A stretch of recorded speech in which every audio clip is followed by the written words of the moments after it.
contaminated blood scandal have been told that they will be eligible for a new drug treatment.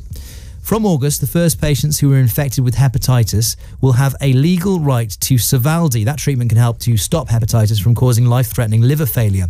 Well, in a moment, we'll be speaking to an Army veteran from Portsmouth who's hoping to receive this new treatment. But first, our East Hampshire and Isle of Wight reporter Dominic Blake has been following this story and joins us now. And Dom, this has been a very anxious time for these patients, hasn't it? Yes, very much so, Steve. We're talking about people who were infected with contaminated blood transfusions back in the 70s and 80s, and many of these people have suffered the ill effects of hepatitis for years, in fact many years, without even knowing that that was the cause of the problems that they were getting.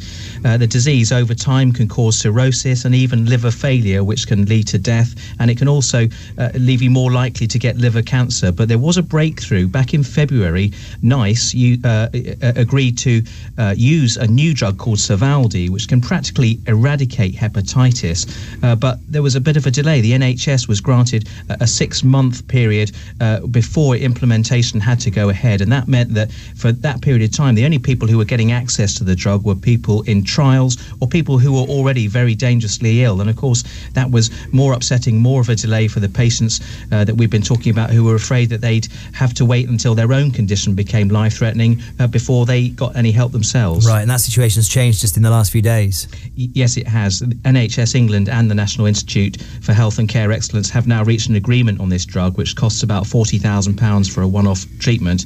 And in a statement to BBC Radio Solent, NICE said that from the 31st of July, those with the hepatitis C virus in England will have a legal right to the drug should they need it.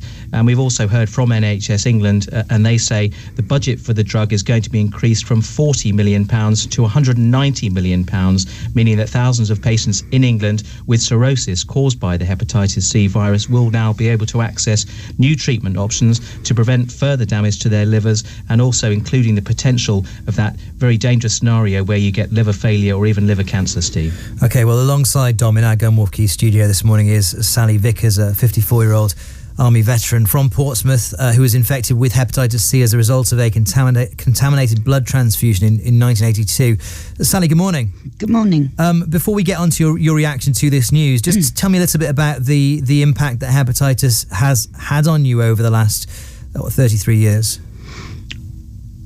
Physically, in many numbers of ways. Once you get hepatitis, even if you don't know it, you'll get symptoms, you'll get tiredness, you'll get possibly dizziness, and what people don't realise, it affects your teeth. It eats away the roots of your teeth. I've lost all my top set through that, and it was only a dentist that informed me that's what it was.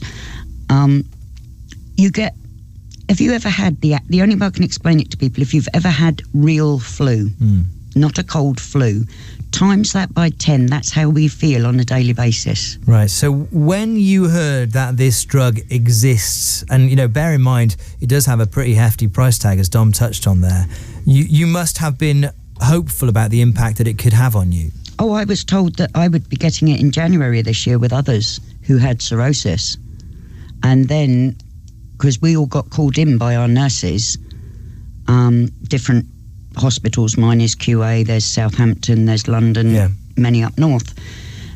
Anyone who has cirrhosis was called in and said yes, because I've been waiting 10 years because I cannot take ribavirin, which has to go in conjunction with the old drug interferon. Right, and ribavirin is presumably another treatment for hepatitis? This was the old treatment, and it was horrendous.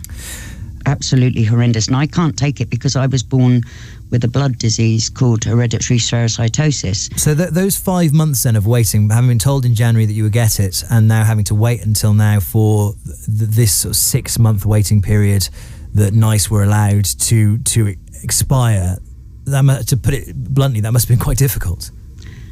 Yeah, to put it bluntly, it's an understatement.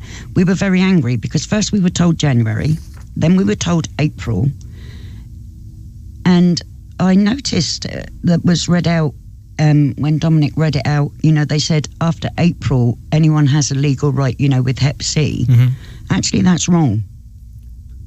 They've told us it's only people with cirrhosis, and I have proof of that.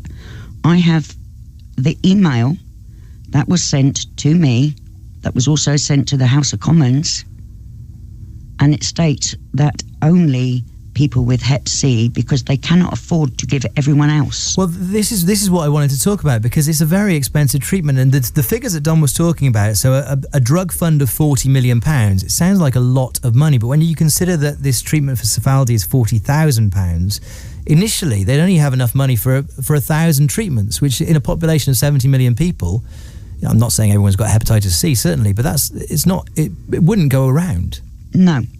And herein lies the rub, because, you see, they gave us this disease.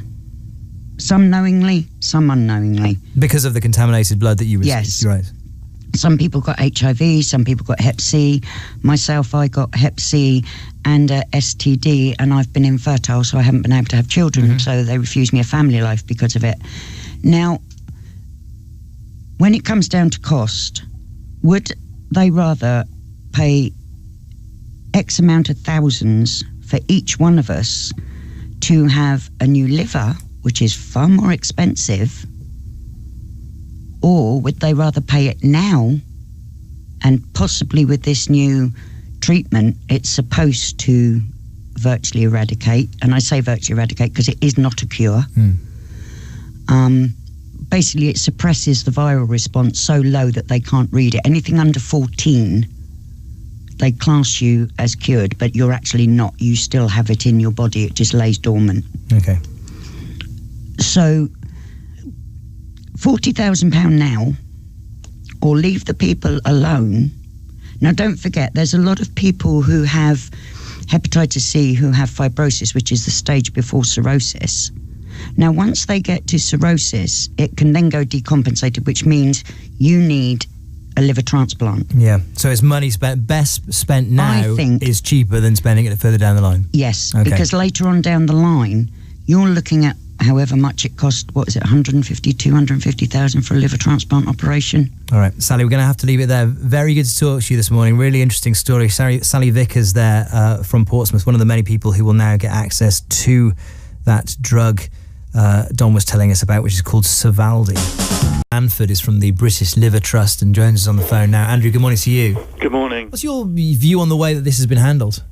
Well, I think that the slow pace from NHS England is indefensible, but I think what we've got to do now is now we've got this opportunity, is really make sure that as many people with cirrhosis due to hepatitis C get the treatments that are now available.